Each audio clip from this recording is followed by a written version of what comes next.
Hi guys, welcome to our last unit, Unit 10 over Physiology.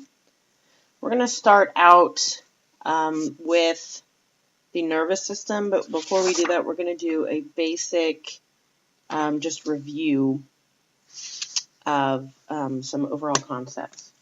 So first, let's look at we started with cells. Now let's look at the different types of tissues and just the organization of everything. So there's 4 types of tissues.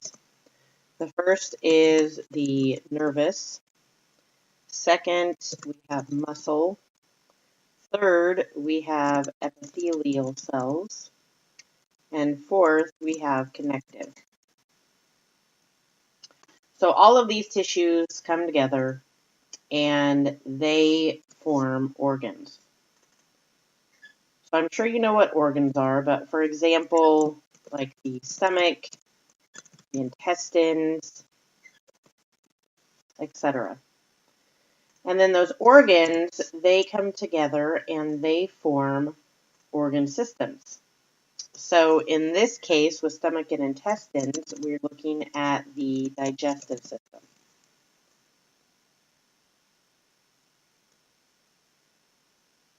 So the first concept that we need to review is emergent properties. You need to understand that all biological systems, from cells to ecosystems, are composed of parts that interact with one another. And when this happens, the resulting interactions enable certain characteristics that are not going to be found in the individual parts by themselves. So in other words, the whole is greater than the sum of its parts. And a phenomenon that is sometimes referred to as emergent properties. So that is an underlying concept for AP that you need to understand. So for example, number 1, the heart is made of cells, but each cell doesn't have the ability to pump the blood throughout the body. So when those cells interact as a heart, they can pump blood though. So the whole is greater than the sum of its parts. And example number 2 is the circulatory system. And this allows for blood to be moved and pick up oxygen and nutrients. And it also allows for the delivery of those nutrients and oxygen to the tissues throughout the body. So as an individual part of the circulatory system, for instance, like the heart, it cannot do that alone because it's going to rely on red blood cells, blood vessels, lungs, etc. And when all of these interact, that is an emergent property. So here are the 4 types of tissues that we talked about: the connective, the epithelial, which is skin, your muscle tissue, and your nervous tissue. And all of those combine together to form the heart. So the properties of the parts, for instance, the muscle tissue can contract. The connective tissue has the ability to stretch. The epithelial tissue can line and protect, and the nervous tissue can propagate an action potential. So when those combine into the heart, for instance, new properties are going to emerge due to the interactions of the heart. And that new property, in this case, would be pumping blood. Concept 2 that we need to review is homeostasis. So we know that homeostasis, organisms must maintain this because it is a constant and internal environment. And organisms are going to do this through utilizing negative feedback. So if you remember, negative feedback is basically going to return the changing condition back to its set point, and then it shuts off that initial signal. So here's a diagram to show you there's a stimulus which causes a change. The receptors acknowledge that. The control center, it changes its actions. The effectors, so for instance, muscles or glands, they do what they're supposed to. The change is corrected, and it shuts off that stimulus. Another example is temperature regulation. So we've got our norm. So if we are too cold, it's going to affect our hypothalamus, which is our cold center, and our hot center. And basically, vasoconstriction of the capillaries is going to happen. The shunt vessels are going to dilate, and then there's going to be decrease in sweating and increase in metabolic rate, and your hairs stand on end and shivering happens. And all of that is done so that the body will heat and you reach back to normal. And the same is true for the hot, except the difference is basically the opposite. Now you're going to see throughout the notes in this unit, there are little boxes. These are important because these are the concepts that AP wants to make sure that you specifically understand. So in this case, negative feedback maintains dynamic homeostasis for a particular condition, which is a variable because it could be lots of different things, by regulating the physiological processes and then returning that condition back to its target set point. And an example would be temperature regulation. Concept 3 is surface area. So cells with a high surface to volume ratio are going to be more efficient at exchanging their nutrients and their waste, etc. So a great example of that is the digestive system. So in order to increase absorption of nutrients from food, the intestines are actually folded. And these create structures called villi. And here is a diagram of that. So the villi are made of specialized cells, and they have a folded membrane that is called microvilli, which increase the surface area for absorption. So here you can see this is the villi. And then you can see here each of these little squares that we're showing, these are actually the microvilli. So not only are they folded to increase the surface area here, but if you look at the microvilli, they are also folded. And this is found in the small intestines.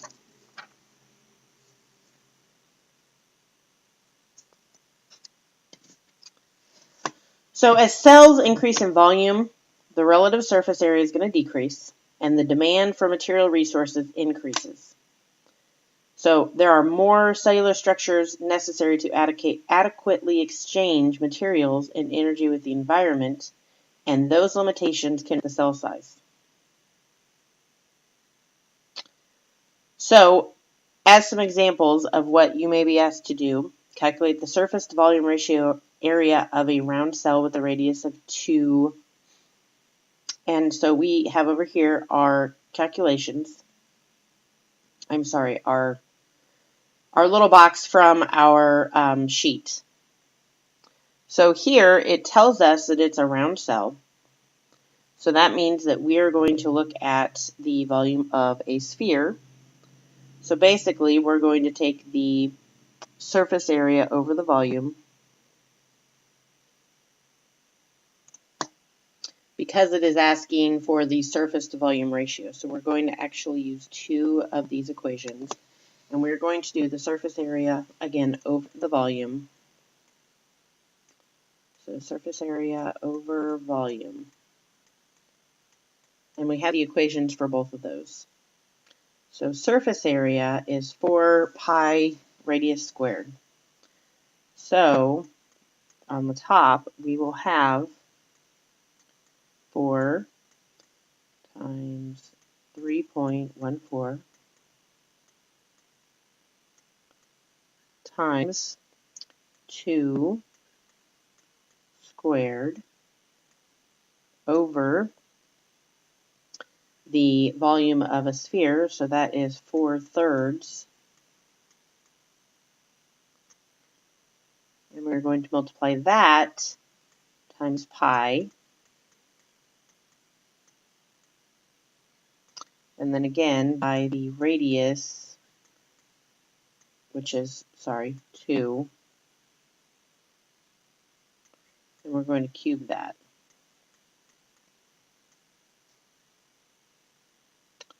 So we are going to end up with 50.24 over 33.5. And you should be able to finish that. So make sure that you understand, again, I want to remind you if you're taking the AP test that you cannot have a scientific calculator. So make sure that you are practicing these without that. Then it says, compare this to the surface to volume ratio of a columnar cell with a radius of 2 and a height of 30. Well, the problem is that we're not able to calculate that because there's a volume of a column, but there's not a surface area for a column. So we cannot do this. Concept 4 that we need to revisit is evolution. So organisms share many conserved core processes and features that are widely distributed among organisms today. And of course, this goes back to indicating what we've talked about over and over, which is a common ancestor. And we know that because of that, evolution of a structure or processes has occurred. So for example, the evolution of heart chambers from a 2-chambered heart to a 3 in fish versus amphibians, reptiles, and then 4 in birds and mammals. So you can see here, the amphibians, you can see a more complicated one with the turtle, and then you've got birds and mammals, a much more complicated. So we have gone from simple to much more advanced.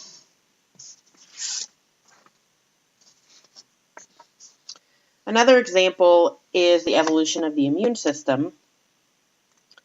Plants and invertebrates and vertebrates all have nonspecific immune responses. And vertebrates also have specific immune responses. And these are going to utilize B cells and T cells, and we will get into that later. So here, this shows you, make sure that you can break down a diagram like this. And here's your key. So you can see here, these 3 in the yellow, these are very simple, non-specific immune systems. And then you can see here that this is where the first lymphocytes appear. And then here, this is the specific with the T cells and the B cells. So it's much more complicated. So let's get into the nervous system. So the basic nerve cell that can detect signals are called neurons. And they also transmit and integrate information as well as produce response. So the structure of a neuron is the dendrite, the cell body, there's an axon, the myelin sheath, which is a covering here, and the Schwann cells, as well as the nodes of Ranvier and the terminal ending. So the dendrites, they're going to receive and generate an action potential, and that's going to move down the membrane. Our axon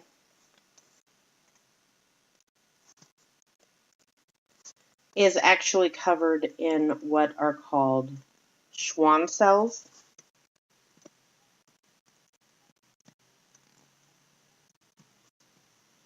And basically, these are going to form the myelin sheath. And this myelin sheath and Schwann cells, basically what they're going to do is they're going to speed up the propagation of the signal, so it's going to go faster. And Schwann cells are separated by gaps on the unsheathed axon, and these are called the nodes of Ranvier. So the depolarization of the cell at the node is what propagates a signal down the axon. And propagates a signal is also referred to as an action potential. Then we have saltatory conduction, and basically it means to hop or leap, and it's the propagation of the action potential along the myelinated axons from one node to the next. And then we have the axon terminal, and this basically ends where the neurotransmitters are released. And then that way chemicals and other signals can be transmitted from one to the next. Okay, so let's take a little bit closer look here of this propagation of the signal. So here we have our axon. You can see it's covered in the myelinated sheath. So here we are. And basically this is what's happening. There is an action potential, you can see here, because this has become charged. And it causes this conduction to occur. And then depolarization occurs. And then it happens again. And it just keeps happening over and over and over. But it goes very, very quickly. So let's look at the resting state of a neuron first. So at the resting state, the dendrites, as well as the rest of the nerve cell, is actually polarized.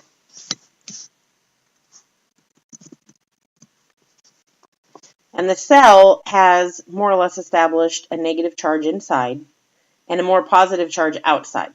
So there's an unequal distribution of the positive and negative charged ions, both inside and out.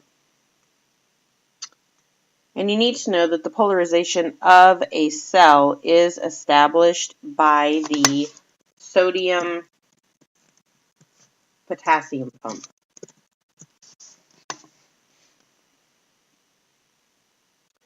So what's happening here is here's our pump, here's our sodium, and basically what ends up happening is you get these 3 sodium and they are shot out, and then you get 2 potassium and they are shot in. Okay? So the sodium-potassium pump moves out 3 sodium ions,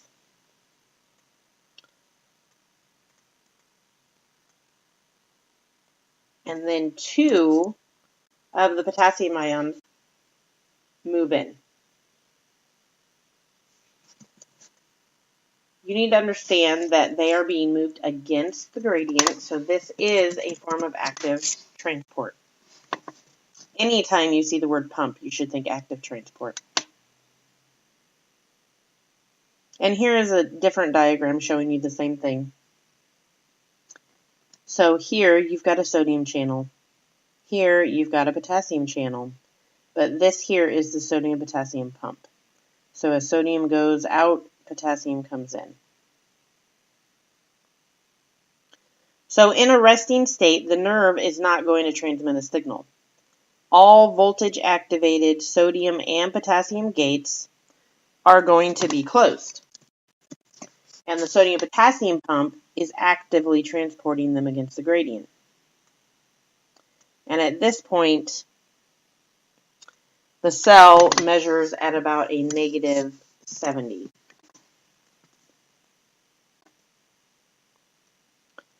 So when the voltage is active, right here, you can see all of these pumps are closed.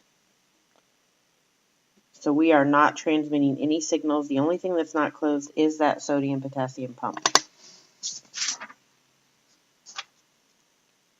Now, when depolarization happens and the cell becomes more positive, then a stimulus can cause the sodium to leak into the cell, and this can cause the cell to depolarize. So in other words, it becomes more positive. And if that happens and it depolarizes enough, then it reaches what is called threshold, which is at negative 55, and this will trigger the voltage-activated sodium gates to open, and that leads to that big influx of sodium ions. And then the cell becomes what is called depolarized in that area. And then that depolarization ends up activating the neighboring voltage activated gates.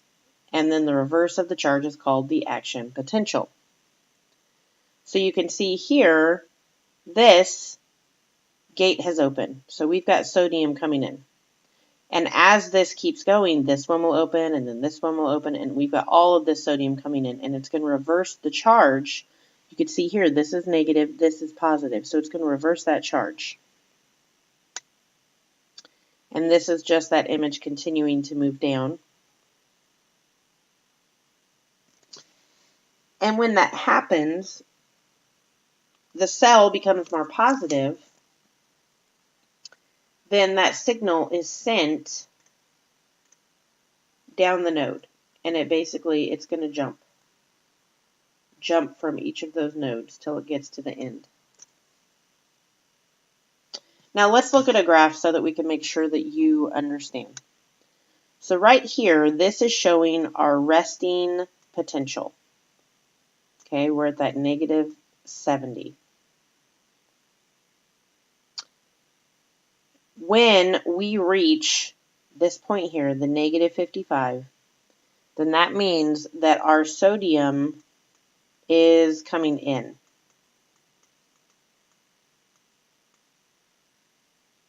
Okay. So all the way up this line, the gates are opening. And then finally, depolarization happens as it reaches this point. So after it reaches that point, it's going to go back down here, and it will repolarize, and eventually hyperpolarization occurs. So it's going to be the reverse of the charge again. And by the way, this line right here is that threshold we were talking about.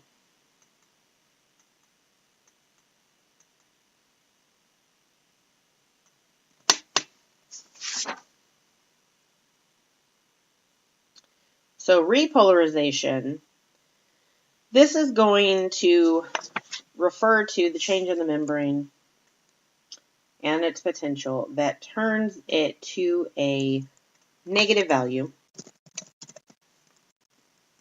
And during that repolarization, it's going to start at the peak. Then those voltage-activated potassium ion gates are going to open, and potassium is going to leave the cell. And this causes the voltage-activated sodium gates to close. And the sodium-potassium pump is going to continue to do its 3 sodium ions in and 2 potassium out in order to repolarize the cell and re-establish that negative charge. So this is showing you we've gotten to this point in the cell where the sodium gates are opening. We've turned everything to the positive side. Over here, back at this end, it's showing you once it's moved down, these gates, sodium gates, actually start closing. Our potassium gates open. And again, we're going back to negative. So we are repolarizing. So here on this diagram, we've already looked at all of this. Depolarization occurs here. Right here, this is where our potassium gates are going to open. Forgive that writing. That says open. So this, at this point, this is where repolarization occurs.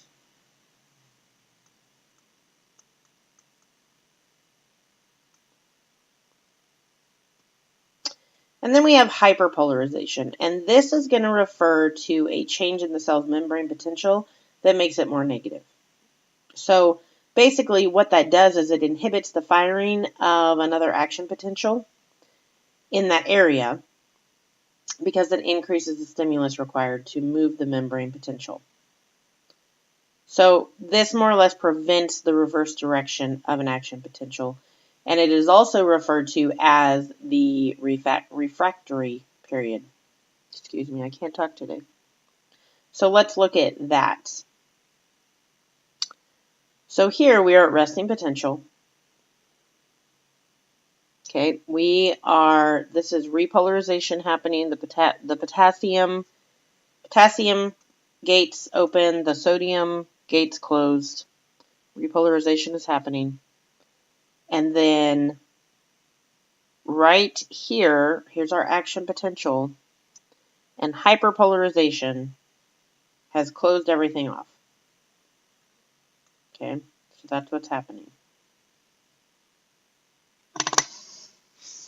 The next part we're going to look at is the neurosynaptic cleft, also referred to as the synapse. And it is the junction or space between two adjacent cells. So it can be nerve to nerve, or it can be nerve to muscle, or it can even be nerve to glands. And the gap between the nerve and muscle is called the neuromuscular junction. So the presynaptic cell is the cell that's going to be delivering the signal to the postsynaptic cell. And when the action potential reaches the terminal end, the voltage calcium channels open, and then calcium rushes into the cell, and that is going to cause vesicles full of neurotransmitters to be released. So let's take a look here at this picture before we go any further. So right here, basically what's happening, this is where the action potential is going to come down, right? And here, this calcium is going to come in through that channel. It's going to bind right here to those neurotransmitters. And when that happens, it's going to cause an action potential here on the receptors of the other cell. So neurotransmitters are going to, they're the signaling molecules. They work over short distances. That is very important. Short distances, not long distances. In contrast, we know that hormones can work over long distances. So there are different kinds of transmitters. And there is dopamine, serotonin, epinephrine, norepinephrine, and acetylcholine. You'll notice that these are crossed out. That's because you should focus on one and just know that one. So neurotransmitters and other signals in the body, they can be either excitatory or they can be inhibitory.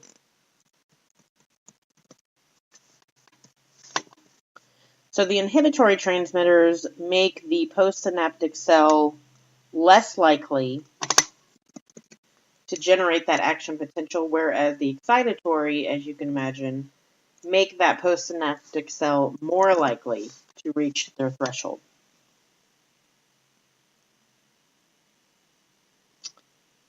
And again, make sure that you pay attention to these little boxes. This here, essential knowledge that you need to know, animals have nervous systems that detect external and internal signals, transmit and integrate information, and produce responses. And the structure of the neuron is going to allow for the detection, generation, transmission, and integration of signal information.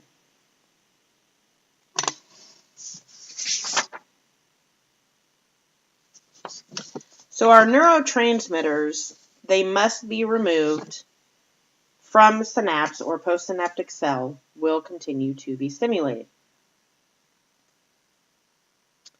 So basically we have to get rid of them. We have to degrade them. And this can be done by enzymes.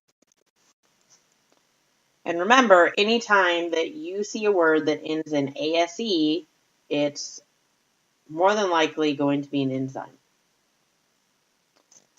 So neurotransmitters can then be reabsorbed by the presynaptic cell. However, drugs can interfere with this. So again, here's a little box where you need to know conditions where signal transduction is blocked or defective. basically that's drugs, okay? So what's happening here in this image is that basically this is the receiving neuron. It's releasing those neurotransmitters. It's going to go back, be reabsorbed by that original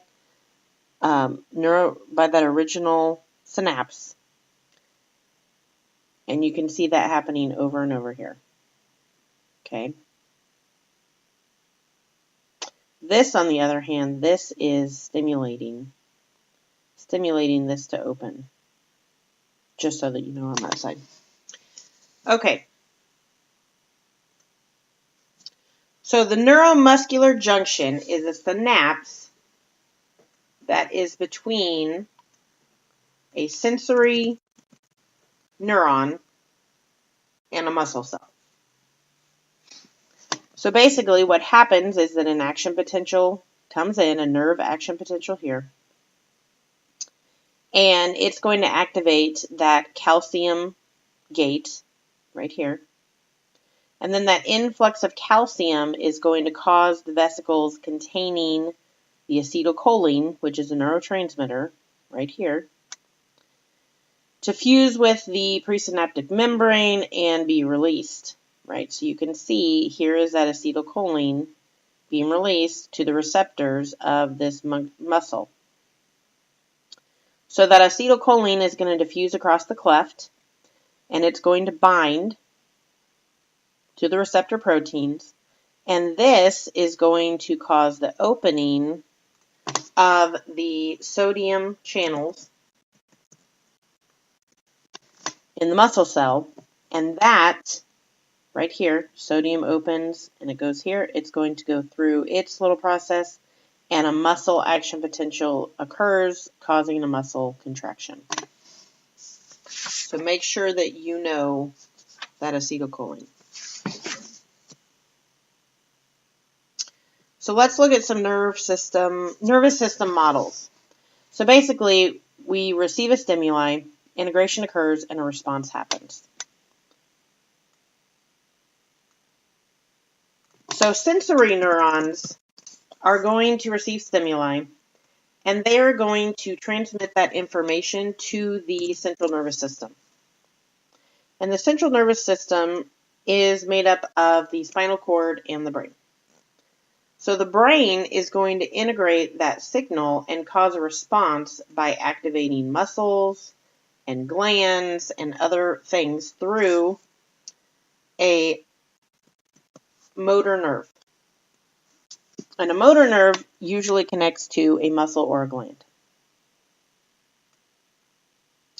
It's important that you understand that the brain has different regions and they have different functions. But the motor cortex controls muscle movements. And this picture here just shows you basically that, for instance, you have a stimulus right here on the skin. It's going to move through those nerves up through your body. Here's the motor nerve, or here's your sensory nerve. It's going to go to your spinal cord up into your brain. Your brain's going to integrate and say, oh, this is what we need to do. And it sends out a signal through the motor nerve, and then it causes a response. And it happens very, very quickly. This just shows you a little map of the brain, and you can see that each area has its own, on each side for the motor, and the sensory has its own section of the body. Pretty cool diagram.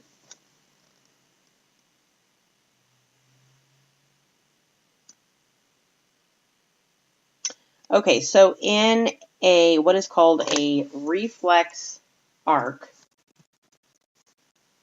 a sensory neuron is going to synapse with what is called an interneuron, which is then going to synapse with a motor neuron. So an immediate response can occur without relaying the information and processing by the brain. This allows for faster response, and then there's less neurons and synapses involved, and the signal is going to travel then at a shorter distance. So for instance, here, this is the stimuli. Here's our receptor. It's going to go up that sensory neuron into the synapse, go right back out. This is a reflex arc. Okay? So more or less what it's saying is that it's going to receive a stimuli and it's going to respond.